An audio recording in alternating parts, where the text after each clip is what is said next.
Good evening and welcome to the Gospel Truth. I'm Brother Alan Jackson, bringing to you spiritual songs and hymns and the power of the spoken word of God. First of all, giving thanks to God Almighty for blessing me with this another outpouring of His tender love and mercy, and that He's allowed me once again to be on this the time side of life and have this another blessed privilege to come to you in His name by way of this television medium and to bring to you another message from His holy and divine word. And as always do, I want to continue to express my appreciation and my gratitude to the production staff for their diligent service. And it's my prayer that God will continue to bless each one of them with those things that He knows that they are standing in need of. And I'm praying on your behalf as participant observers. And it's my prayer that God will continue to bless you and your family members with those things that He knows that you are standing in need of as well. And then, of course, I'm encouraging you to pray on my behalf because I'm also standing in need of prayer. And it's only God who can provide me with those things that I am standing in need of. Well, this evening, I've been, for the past few weeks, we've been dealing with the Memphis lecture series. Well, we're going to deviate this week and probably for the next 3 weeks from the Memphis lectures. But the Barbara Lee and Elihu Harris lecture series was presented on Saturday, November the 18th, over at the Oakland Marriott. And this lecture was done by none other than the renowned civil rights attorney, Dr. Attorney Fred D. Gray. And so for the next 3 weeks, because it was a long presentation, or not so much that it was long, but I only have 28 minutes and 30 seconds to present the program. So over the next 3 weeks, you will be listening to the presentation that was made by Attorney Fred Gray. And in his presentation, he mapped out some strategies that we need to use based on what kind of strategies were used in the civil rights movement in the 60s. And some of you may know Brother Gray. That's right, he's my brother in Christ, and also a Church of Christ minister. So, we have a great bond, a great deal in common, along with the fact that he also graduated from the Nashville Christian Institute in Nashville, Tennessee, of which I also attended and had the opportunity to learn about Brother Fred while I was a student there, while he was doing his civil rights attorney work. And I also was one of the demonstrators. But he emphasizes how that young people played a very, very significant role in the civil rights movement of the 60s. And he was very impressed with the Martin Luther King Center for their efforts to continue to promote activities that will help us to move forward in our pursuit of civil rights and equal justice. He also emphasized how that women played a very, very significant role in the movement. So as you listen, make sure that you bring your young people in so that they can become aware of the Dr. Gray and his presentation and the work that he did. Of course, I guess one of the most famous things that he did, most people may be aware of, and that was the Montgomery Bus Boycott, in which they led that bus boycott and turned around the discrimination that had been transpiring. Of course, that brought forth Rosa Parks, who was arrested because she chose not to give up her seat for a white man. And so from that point forward, then that was history. Then, of course, Dr. King came forth as the spokesperson, and then he had some legal issues, and Dr. Attorney Gray took care of his matter. So I'm happy to say that we are associated by being mentored by the same man, Marshall Keeble, down in Nashville, Tennessee. at the Nashville Christian Institute. Now, at the end of the presentation that's being made, Attorney John Burris of Oakland will be conducting the Q&A session. So I encourage you to stay tuned for the next 3 weeks, and then I promise we'll get back to the lecture series because it's getting good. I'm telling you, it's better and better, and I know you're enjoying it because I certainly am, and I was there live when it was done, but it's just so good to hear it all over again. So without any further remarks, I'll be presenting to you Dr. Attorney Fred Gray, the renowned civil rights attorney, part 2. When I finished early, and I went back home in Alabama State. Then the name of it was Alabama State College for Negroes. It was on the east side of town. Out here on the west side of town, I had to use the buses as my only means of transportation. And in those days, very few people who looked like me had automobiles, so we had to use public transportation system. And we were just mistreated. It was completely, because everything then was completely segregated. But they would take our money in the front. Sometimes we'd have to go and get it on the back. But even more importantly, one person was killed as a result of an altercation on the bus. So it was the bus altercations in Montgomery, Alabama, and the problems we were having, coupled with the fact that everything was completely segregated, and if a person of color had a cause of action against a white person, there was very little likelihood, one, of getting a lawyer at all to handle the case, and if so, it was very, very seldom, and very little likelihood that you would get justice. So I made a secret commitment that I kept secret for about 4 years. And that was I was going to finish law school. I was going to finish Alabama State, going to go to somebody's law school, not even apply to the University of Alabama because I knew they wouldn't accept me. Finish law school, come back to Alabama, take the bar exam, even though at that time, if you finished University of Alabama, you didn't have to take the bar exam, you did it on motion. And I was going to become a lawyer and destroy everything segregated.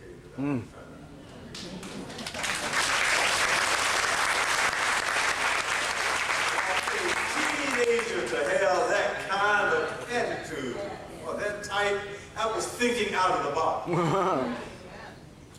I finished Alabama State in May of 1951, enrolled in Western Reserve University in Cleveland, now Case Western, in September of 51, finished in 3 years in June of 54, decided to stop by Columbus and take the Ohio bar exam, just in case. A month later, I took the Alabama bar exam, and in August of 54, I was told by both Ohio and Alabama that I had passed the bar exam, and on September the 7th, 1954, I was admitted to practice law in the state of Alabama, and been doing that ever since.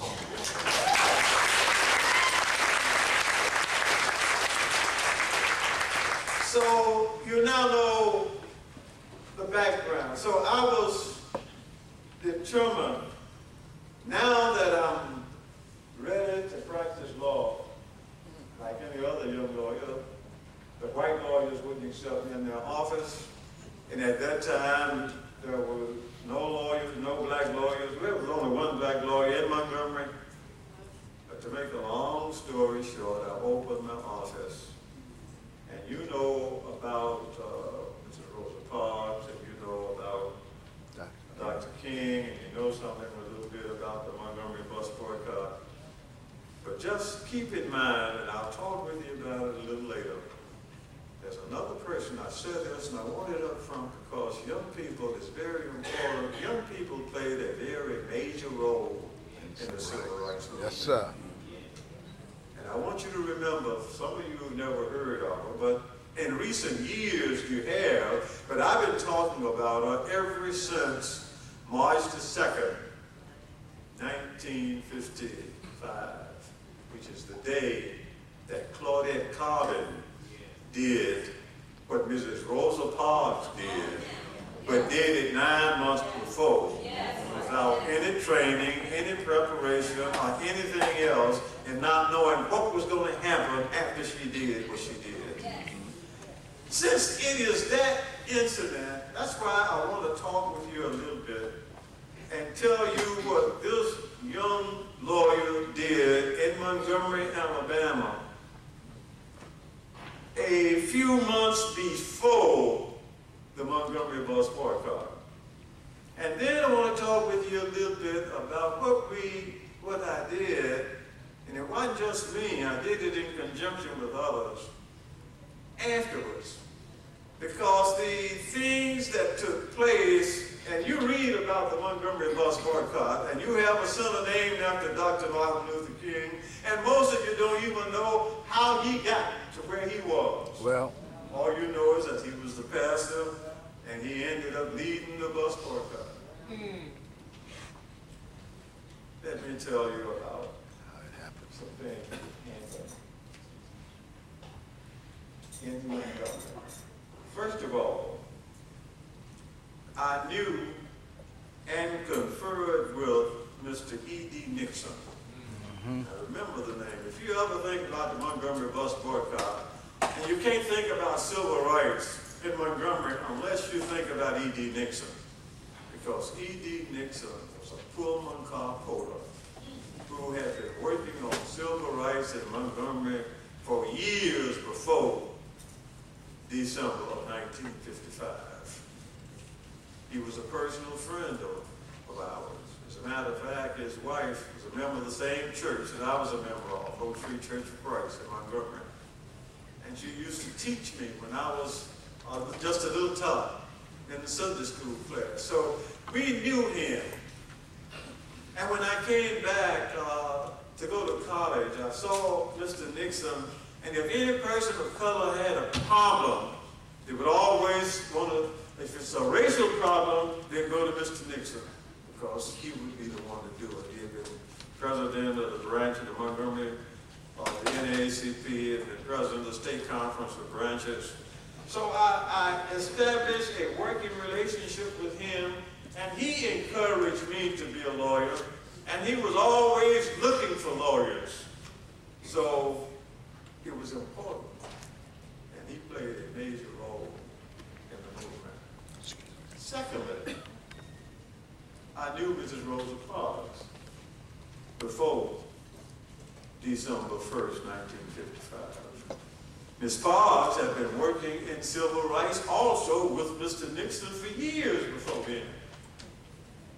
And her husband had been working in connection with the Scottsville boys all the way back in the 30s. So she had a background in and was personally concerned.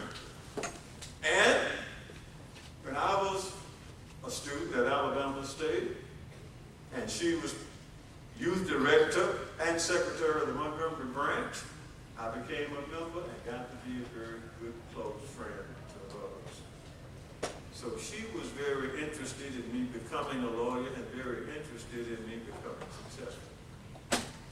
Third, there was a lady named Joanne Robinson, who was a professor of English at Alabama State at the time, had a bad experience on the buses as far back as 1949.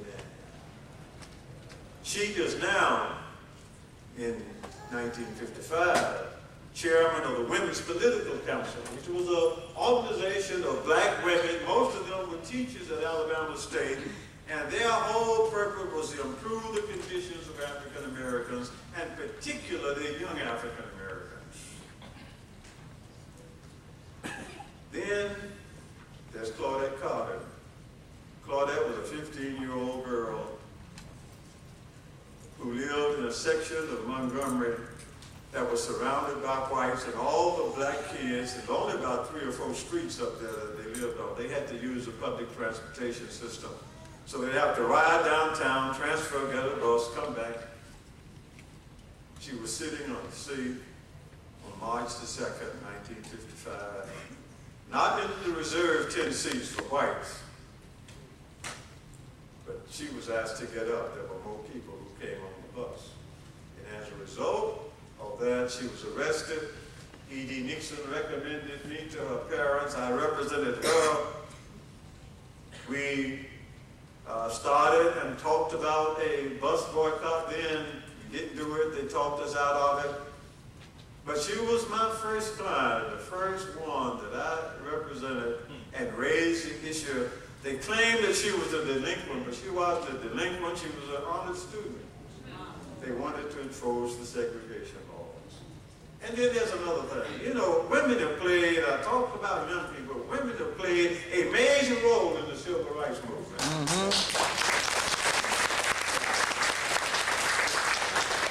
On October the 30th, 1955, and that's about a little better than a month before Mrs. Parks did what she did. I was invited by the 10 times 1 is 10 clubs. That was one of the federated women clubs that was connected with Dorothy Height. Most of you, they just know a little something about that. But anyway, they were celebrating then their 67th anniversary in Tillabody Auditorium at Alabama State University, and they invited this young lawyer to come and speak to them. And guess what he said? And if you don't believe it, get a copy of Bus Ride to Justice. It's on page 37 and 38. This is what you read. This is what you see. This is what I told you. This is important because all of these things happened in Montgomery before the bus boycott started and before Mrs. Parks did what she did.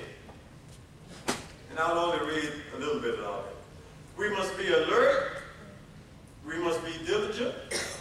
We must not accept anything less than full integration in public schools, public transportation, and in all other facilities. Let us forever remember that segregated schools and segregation itself is inherently unequal. It creates an inferiority complex upon our children. I was referring to Brown versus Board of Education. It just had been decided about a year before. We must be strong. We must be financially able and willing to carry our cases to court if our officials will not voluntarily desegregate our schools, parks, transportation system, and all other facilities. Now let me ask you something. Can you imagine a 24-year-old lawyer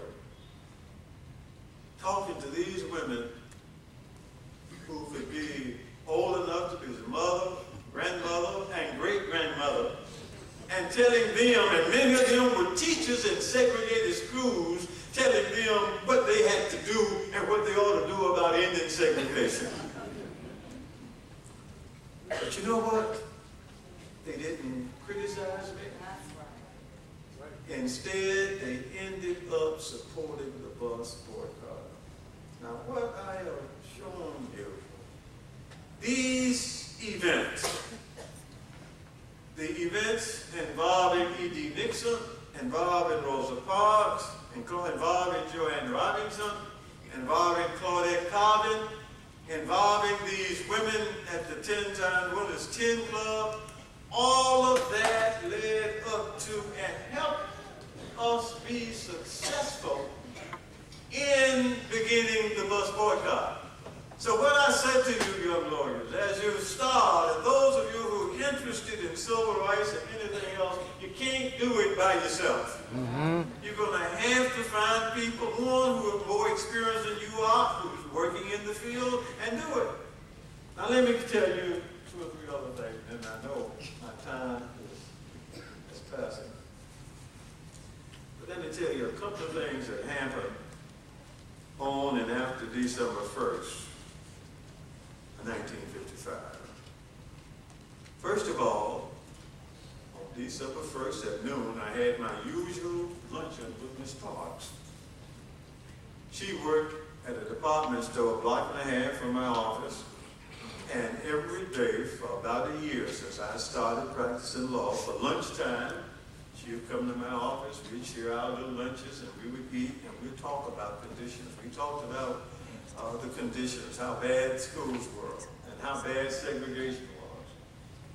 We talked about what a person should and should not do if the opportunity, if you want to call it that, or if you are confronted with a situation where you are asked to give up your seat on the bus.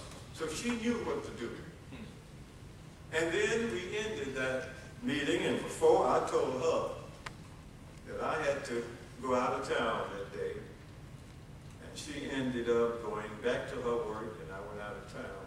When I got back in town, shortly after 6 o'clock, I had phone calls from everybody, including one from Ms. Parks, who had been arrested. I called her, she asked me to come over to her house. And these are the events that happened on December 1st, which took place, without which there may not have been a Montgomery bus boycott, and certainly not at that time. When I went, Ms. Parks told me about what had happened, and I told her that she wanted me to represent her. I told her that's fine. She said the case is on Monday. Now this is Thursday evening late. I said, well, don't worry about your case, but because we're going to take care of that. Well, I knew to begin with that Ms. Parks' case wasn't going to take long. I was going to raise my little federal issue. The jury was going to rule against me. He's going to convict her, and we're going to appeal. But we decided we wanted to do more than that.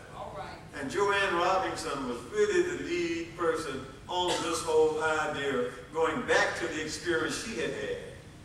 We need to try to ask these people to stay off of the bus for one day as a protest. So I left Ms. Parks' house and went to Mr. Nixon's house. Well, he had recommended me to the Harvard. He had got Mrs. Parks out of jail. I went back to give him a report on the fact that I was all set to take care of her case, and told him that we need to keep people off, see if we can get them to stay off of the bus on Monday. He says, fine. I said, I'm going to go over to Joanne Robinson's house, get in my car, go over to Joanne Robinson's house across town. We sit in her living room. And the first thing we concluded, when I said, well, don't worry about Ms. Parks' case, we'll take care of that. The first thing we need to do, we need to try to get the people to stay off of the bus one day as a protest. So everything else we're going to do right now is going to deal with that. She said, well, that's fine. I'm in favor of that. I said, well, number one, if we're going to get folks to stay off of the buses, we got to get a message out. And as soon as we get through talking, I'll prepare some leaflets to go out. But how are we going to get it to the people? I said, well, we know all the preachers in town. We get in touch with the president of the Ministerial Association. On Sunday, we have these leaflets ready and tell the people to stay off the buses. That's fine. I said, but now, if you're going to ask people to stay off the bus for a day, we really want them to stay off until they could do it on a non-segregated basis. But we can't tell them that then. So we decided what we'll do is you got to get us a spokesman. Somebody's going to have to speak for us. Normally, E.D. Nixon would have been that person.